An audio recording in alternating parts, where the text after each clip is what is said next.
I am so delighted to welcome Edwin Handschuh, CEO of OneKto. Before we get started, I'm going to just say a couple of quick things, and then Edwin, I'm going to ask you to introduce yourself. But in the interest of full disclosure, I want to let people and listeners know that OneKto is a client of mine, and I've been so impressed with Edwin that I broke tradition to bring a client onto this podcast, particularly in the business that we're in. I'm so impressed with his, how you do one thing is how you do everything. And I believe Edwin is is an epitome and a demonstration of what he does thoroughly, deliberately, and very detailed. So Ed, welcome to the show. Raju, it's a pleasure. Thank you for having me. Sure. So, people will want to know who you are. I'm going to put a lot of your bio in the show notes, of course. But what I'd like to first start by saying is maybe you can tell the listeners who you are as opposed to what you do. Who is Edwin? It's a great question. I find that who I am is inextricably linked into what I do because so much, even if I wasn't doing it for work, I would be immersed in it for joy. But I'm a student of the markets. I love finance, politics, the world at large, economics, how people think, why they think that way. And outside of that, obviously a wife, child, excellent part of my life, and also enjoy spending time outdoors and traveling. But don't travel as much anymore, but will one day, maybe when the youngest goes to college. Well, the inextricably linked part is always what I get fascinated by, because a lot of my listeners or viewers tend to be people who are CXOs or corporate people like me, became entrepreneurs, and like you. So that's something we'll talk about. Those interested in a little bit about what you do. So you're the CEO of OneKto. You worked at Wells Fargo for, I don't know how many years, but several years in the sales and trading group. And you grew the AUM, or assets under management, to 350 million. Pretty impressive. That's for, I guess, in the wealth management side of the business, I'm going to assume. Sales and trading before that. And I managed 350 in AUM. Mm-hmm. And so what struck me in your bio was about your desire to be free. And a lot of what I talk about in our bold conscious leadership programs is about how to feel free in a restricted world. Nothing to do with the pandemic, but feeling free is freedom that can be viewed in different ways, not the traditional ways of freedom of speech and writing, etc., but feeling free to do what you need to do. So perhaps, and stories make the world go around, Ed. So, what's the story that made you make that leap, and what was going on before you decided to take the bold step of being an entrepreneur? Yeah, I mean, if we go back far enough, I never really enjoyed being told what to do as a child growing up. That carried through school and college, and then my first place of employment. Admittedly, I was an awful employee. I would do what needed to be done. Why do you say admittedly? Well, I mean, I don't know. I don't think most people like to admit that they're an awful employee. So I didn't like working for somebody else so much that I would overexcel so I could do other things in my free time. Some of those things ended up becoming OneKto. So it wasn't that I didn't want to work. It's just I wanted to work on things that I wanted to work on. But yeah, I just have always valued freedom of movement, expression, thought, ties into freedom of speech, and some of these other things that we take for granted here in America. And I learned that traveling, particularly in Asia, how much more confined you are in regards to what you can say and to degrees kind of think. Started working at Wells Fargo, enjoyed it, learned a lot. Probably where I picked up a lot of my detail-orientedness. My managing director still is a shining example of how to run a financial services business. He's excellent. It's Paul Baker at Wells Fargo. And I learned a lot there, but always wanted to work for myself or be entrepreneurial. Did 3 weeks in Asia for a honeymoon, and that really opened my eyes to what life could be like. It was like the first time I was de-stressed in a while, and what life could be like if I took a little more risk and went out and did stuff. So tell me more about that point of decision making when we always have that, right? Because I was at Morgan Stanley for many years, and prior to that, had my 30 years of corporate life, and so you always have this new bar that keeps, okay, when I get this thing done, then I'll quit, because deep down I was an entrepreneurial guy, not necessarily knew anything about how to start a new business and from scratch and get to the first milestone of $1 million in revenue, et cetera, but because you always had that implied support of the firm. But when you're doing it on your own, it's a whole different ballgame. So what was going on that made you realize, and you said there were some realizations while you were in Asia on your honeymoon? So Asia was September 2017. We incorporated what is now OneKto Inc. in January of 2018. So I was fresh back, right? from the honeymoon. And I decided that, I wanted to do something else. I wanted to do more. And it just so happened that fortunately my brothers have been nagging me about getting into buying Bitcoin, learning about it. I pushed it aside many times and finally took a look at it and saw some issues in the space that I thought could be solved. And frankly, I really just jumped. We started in January and then tried a couple different ways to build out the product using external resources. Mm-hmm. And then it came to the conferences and the workload and what have you. That September of 2018 is when I left Wells.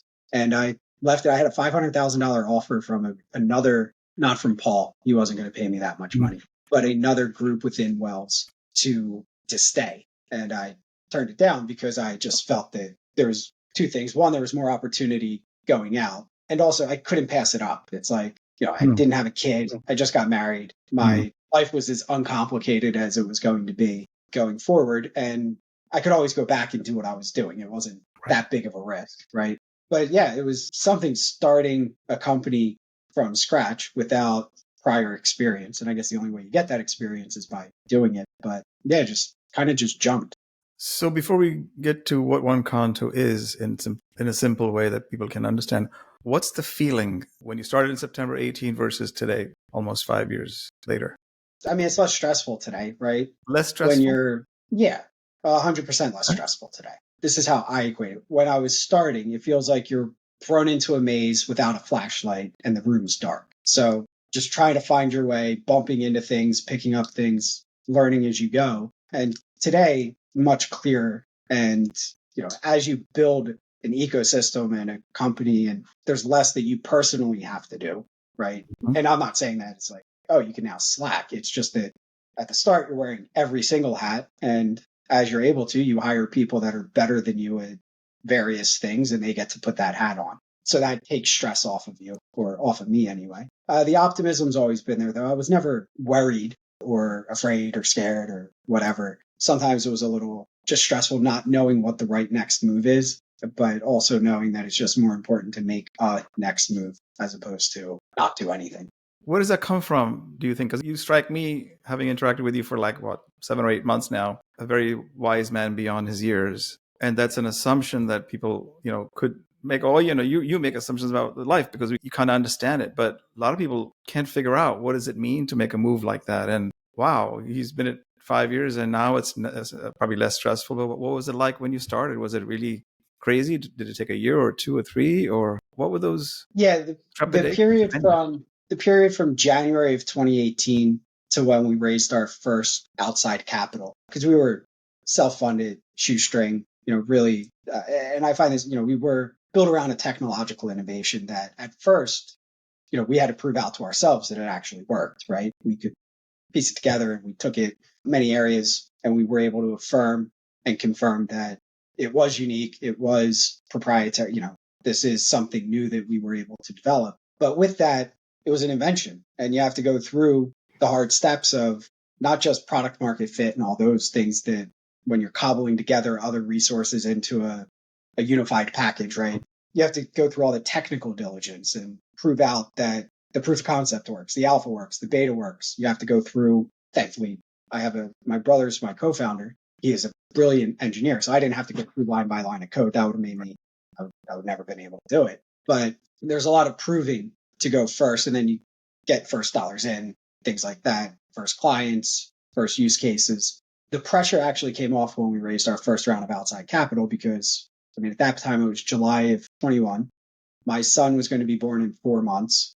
And we were admittedly Mike and I were like 2 to 4 weeks away. Like we've depleted our savings, depleted credit. And it was, we had to, if we weren't able to raise that, we really were going to have to look at, okay, maybe we back burner this and revisit later. So would you say your brother if he wasn't the guy that he is, and you can tell us more about that to our listeners, that you wouldn't have done this? I don't know if I would have done, I can tell you I wouldn't have done it in the exact same way with the exact same service, right? I was fortunate enough to ask Mike a question that tied into something that he was working on both in his head and on paper for 4 years prior. And he was able to have his aha moment at the right time to allow us to move forward. So I don't know. I don't know what it would have looked like if I don't really worry or think too much on hypotheticals like that. So okay, we'll move away from hypotheticals. So since we talked so much about OneKto, let's have a quick couple of elevator pitch, if you will, what OneKto is and what does it do, and what is your vision ultimately to build this? yeah, so the formation of OneKto was to create a world where you can trade any asset to any asset at the best price. So making that the standard. What OneKto is today is an any asset to any asset, best price execution liquidity provider. We operate a service called OneKto Prime that has an OTC API web app trading available. It's multi-currency, currently digital assets and FX. And we do have resting broker-dealer application to go into equities and other assets as time goes on. And where it's going in the future is continuing to build up and expand the OneKto Prime service offering. And the focus always being on best price, high quality service, and using that as our differentiator. And then a non-custodial zero counterparty risk execution venue, which we call IDX or interdealer exchange. And we see that as solving massive issues that are abound in both traditional finance and the digital asset space. So can you simplify that a little bit more so that people can get what it is? Because otherwise it'll be like, this is rocket science, it's not for me. Already when It's people are not talking rocket about, science. but Yeah, crypto that's winter and all these things that people are talking about, people go, oh, this is crazy. What is he doing? So I know that everybody asserts, other platforms assert that the best price, the best execution, and so on. How can you say that? And why is that true? So we have a rocket scientist that put together the right math that ensures that that's what happens. So we leverage the entire market to ensure we're achieving best price. And that allows us to provide tighter spreads to clients, which means better pricing, while we're also able to, keep a similar markup as competitors. And be able to pass on all that saving clearly to clients. Right. Well, yeah. So we provide a tighter price than others while our margins are effectively similar to others. Mm-hmm. And that's because of the technology on the back end. Mm-hmm. So clearly clients are attracted to you. So what is the way that you get clients to be attracted to you? The way we attract clients, a lot of which come through marketing campaigns. So we build top of funnel, right? Put them through process and then come to an onboard, as well as network and referrals. Sure. Those are mainstays. And then we have our sales team is now exploring partnerships and ways to get ourselves out there on a referral basis. So that way we can expand our reach. Right. So your clients, to be clear for everybody here, is that they're institutions, they're broker-dealers, they're banks, they're fill in the blanks for me. Institutions and B2B, right? Mm-hmm. Just because a segment of our client base wouldn't really consider themselves institutional, like the corporate payment, like FX platforms, they consider themselves more of a B2B service. But yeah. In terms of a treasury at a corporate, wanting to manage their cash. Yeah. Okay. Treasury wanting to manage their cash, remittance platforms or corporate payment platforms where somebody has to send $50,000 from Iowa to Germany to cover some part. Right. We see a lot of Asian interest in USDT in particular, converting into and out of dollars. And that's to circumnavigate the slowness of USD international wires, as well as the cost. So we're able to process and create a more efficient 24/7 market that allows importers, exporters to reduce their friction as well. I know as your representative out there helping you with other raising capital, et cetera, we've talked a lot about the fact that you believe in this new world that you described earlier of what you visualize. It includes equities, bonds. Of course, you're already doing FX. Is that realistic in most of our lifetimes? Equities could be traded on your platform? Digital. 100%. Yeah. Equities in the coming years will be traded on our platform. Others have done it. It's not a tough nut to crack. Right. So, the players and the intermediaries in the market are probably, if they listen to this, they go, oh my God, this is really going to happen? Yeah. And what I like, and I think the flow will go, is going off of how we pair assets with each other. we can natively do Apple Bitcoin, Tesla Bitcoin, vice versa. And realistically, because of regulations and government rules and regs, you can't actually have them trade natively on the same venue at present. We stitch the markets together, get a best price optimization, and allow for the user, whether it be an institution or eventually the end retail user that's processing the order, to have their wishes fulfilled. So I'm going to switch gears, Ed, because this podcast is really about bold, conscious connections, and we talk about bold leadership. So none of what you're doing is for the faint of the heart, for sure. And if someone listening to this who are very senior in corporate, having climbed many ladders and have this little itch that they have that unique gift that they've been given, by God and whatever in there that they need to express themselves in the form of a business or something else. It could be from a pizza maker to the guy that runs big companies or founds big companies. What does it take to be bold? And therefore, because without courage, you wouldn't be doing what you're doing, trying to really shift huge markets. So what does it mean when I say bold, and why is that important in our work today and your work today specifically? I think most people overestimate the risk in making career moves, right? If you're assuming you're the person that can actually go and run your own company and do something, then what is your actual risk, right? You're not facing financial ruin if you screw up. You're facing that you're going to have to go work for somebody else again, right? I mean, that's effectively it. So I think most, when they're coming to the precipice of making a decision to move and do something themselves, is they don't look at, oh, I'll just get a job that's exactly the same as I'm doing now, or maybe even a little better. They look at it as, I'll be destitute, right? I'll go and I'll take this leap and there will be no safety net. There will be no nothing. And I'll just land on my face and I'm destroyed. I think people have a tendency to make it, mountain out of a molehill or whatever. And that's not the case, right? So they let their fear play on them. When in actuality, like when you break down what's the worst that can happen to you, going bankrupt isn't really awful. It's not ideal. Losing, not succeeding sucks, but you're also assuming that you're a capable individual in your current role. You're going to have a similar lifestyle as what you left. I just think people overestimate what the trade-off is and what the risk is. And when you look at it, like how bad can it be? You're not going to die, right? You're not going to die doing this. Yeah. Well, you're not going to die because you chose to start your own business. Exactly. You're going to eventually die, whether that's today, tomorrow, or 50 years from now, whatever it is. But it's not because you chose to do your own startup and try to get venture capital funding and build a business and build your dream. You might succeed, you might fail, you might do a number of things, but none of them are irreversible. Well, that's very important, guys. Those still listening and watching, this is a big lesson right there. I'm on my 6th, so hey, in 19 years, and looks like I'm just doing a lot of learning and none of my business. And you're still alive. And I'm still alive. See, you don't die. That's right. And so this is your first. So I really wish you really the very best. And so, you're going to have pivots in life, and, this business may turn into something different. And you are one guy that I know doesn't anticipate that, but you will pivot with it. Is that fair to say? I mean, we pivoted right out the gate, actually.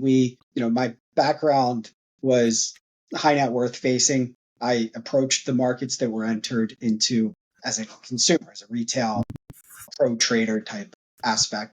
And we originally built the product out to be retail focused. We were thinking that was the interest. Thankfully, very quickly, we got interest from institutions on the best price execution side, and we quickly pivoted. Oh, this is what we should be doing, not this retail side. So we pivoted fresh out the gate. And then in process of raising money, especially when you're trying to find product market fit and everything else, there's mini pivots all along the way. We looked at, I'm going to launch it at some point. We have this great concept, blueprinted, even web app already developed. It's a corporate FX treasury management application called Fisk. And that's backburnered, but I think we'll eventually bring it back. And that was to try and win an investor that was originally interested in that in early 2020, right? So it's pivots along the way, but they're, you know where you want to get to, but it's never a straight line. So you oscillate around that, and each one's a pivot. You'd be surprised, even though, despite what you said earlier about people's fears of not leaving, sometimes it's the tiniest of things. It's not that they will go bankrupt. A big one that I hear, and I speak with a lot of individuals who are founders and entrepreneurs now, and some that are still stuck in their career there. And I say stuck because they know they're stuck. They don't know how to become unstuck. So they still have a major fear of theirs is losing their lifestyle, because one of the things that does happen is when you leave the job, you don't have an assistant, a secretary, or the infrastructure of the big brand you work for, or any brand you work for. I still don't have an assistant or a secretary. So Well, I know. I'm just saying that and the lifestyle of getting used to a certain way of, whatever you eat or drink and where you live. And that could change because you just don't know what's coming in an entrepreneurial. That's what people are afraid of. Does that resonate with you? it does. Like I said, I feel like I made the change early enough in life where, I wasn't making $1 million a year, nor am I now. But my point is my lifestyle, went from something to effectively nothing when we were shoestring, right? But it resonates. But again, it's like, do you actually want what you really want, right? If you value the kind of car you have over what kind of company you can build in the future lifestyle you could have, then, just be happy with what you have. But if you actually aren't happy with what you have and you want more, whether it be more freedom, more assets, more whatever, you do have to take risk because people don't just give you things. Right. So that's a great point, because you may have to sacrifice something, but if your desire or enthusiasm outweighs for what you're building, the pain you might go through, because we all will go through some pain and sacrifice certain things, your lifestyle, or be more disciplined than you were in a corporate job. Which is guaranteed to happen, by the way, like the guaranteed. And I think that's amazing, that how the fear of losing that comfort is paramount. Number one reason why people don't quit their jobs. That to me was revealing. I forget who said it, but like comfort, the way I view it, right? That comfort is just the chains that are tied to a ball. You end up becoming not exactly a slave, but you kind of put yourself into a slave position where you are giving up autonomy and direction of your life because somebody gave you a bonus. It just doesn't resonate with me at all. Like, I would rather make $40,000 a year doing what I wanted to do and like try and make my own way than multiples of that having to do exactly what somebody else told me to do. So good. So good. Like one of my former bosses who used to tell in our managing director speeches, we pay you just enough so you don't quit. Now that number could be $1 million or $2 million, but they just pay you enough because you won't quit and go to competition or somewhere else. But it was the very thing that was the catalyst for me to make my move. Yeah. It's just the weirdest thing. Like, oh, it's not about what I get paid, because I want that freedom. I don't want to be told what to do every single day by somebody. It's obviously not for everybody. Yeah. And I love all the employees and the team that we have and the advisors and investors we would not be here without them today. Sure. Should any of them want to start up their own company, like our employees, I would love to support them in any way possible. I would much rather see somebody leave to start up their own company and their own idea than to go somewhere for like $5,000 and an extra week off guaranteed vacation, right? Like whatever the case may be, whatever, it's, and I think PayPal obviously did that very well. A number of companies do that very well where employees can like incubate an idea or on their own leave and then they get supported, which is nice. Yeah. And that's a rarity anyway. And I think if those firms that promote that is why people gravitate to them. So the other word rather is conscious in the work that I do. What do you think of consciousness? What does it mean to you? And then do you have any practices to sustain that for you? I think like at the end of the day, I think we're all just the same. I think we're all one. So consciousness is everywhere. We're vibrational forces that materialize into what it is that we see. And there's more of it that we can't see. We just haven't developed the tools to see everything, right? Infrared light didn't exist until we could see it. That's like X-rays and everything else, cosmic background radiation, whatever. And do I have any practices? Not really. I feel like I have a very solid understanding and I don't have to reinforce it or revisit it. I just feel like I have a good grasp. This is more to share if there are people wanting to say, what do you do, Edwin, that allows you to be who you are? So there must be something. People think there's a mystery. So I know you and I get along for this reason, but it's all energy out there and it's dark and it's all space and there is silence. The reason we hear sound is because there is silence. To your point about the red light, if there wasn't darkness, you wouldn't see the light. So there's much more blank space out there than what we see. So it's infinite, but it takes something I don't mean you do certain things, but you're aware, that allows you to be able to feel that, the unknown or whatever it is. Yeah, I mean, I did do before starting OneKto. I would say, a good amount of like work on growing my skill set on and becoming comfortable with whatever, however Mhm. that gets worded. Don't really have the words for it. Probably for 6 years, 5 years before that, that gave me the basis to move forward. Because I can tell you, in 2011 or 2010, when I was getting started at Wells, as soon as I became an employee, I knew I didn't want to be an employee, but I didn't have the balls to like actually just go and do it and leave. So it was over the course of the next 7 years, I guess, 7, 8 years, where I was able to get to the point where, kind of in line with what our conversation's been today. Sure. I mean, for me, it's And about as far books and meditating and walking. So those are just my practices. But if you had certain things that allow you to, I mean, I looked at books. I went to Tony Robbins. That was good. Enjoyed that. Jeffrey Combs was a really good teacher, mentor that I worked with for a little bit. He was really good. As far as additional things that I do, I just try not to take things because everything always works. At the end of the day, like I said before, it's not like you're going to do any of it until you actually do. I just don't overthink it. I could probably use meditation and some of those Mhm. other things.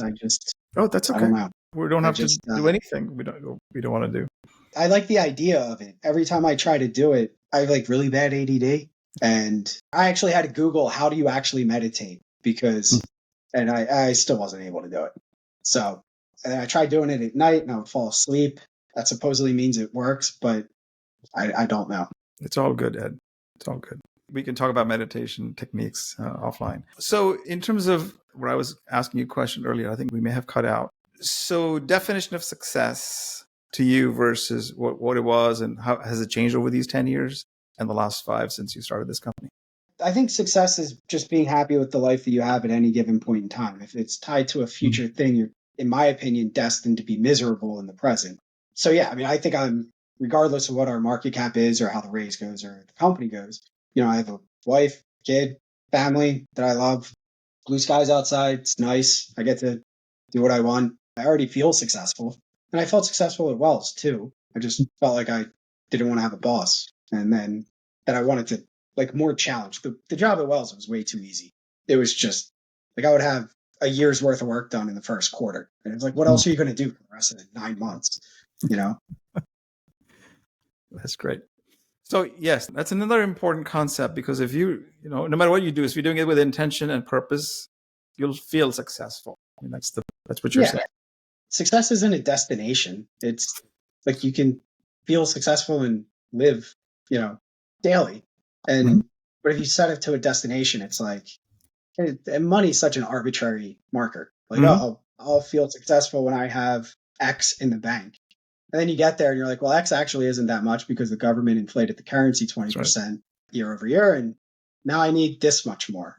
I mean, it helps to buy watches and cars, as we know, and money is not a I bad like thing. Of watches and course not. cars. Yeah. Yeah. So not Nothing to, wrong with those things. But like, I didn't feel more successful when I got a watch or when I bought a yeah, car. yeah.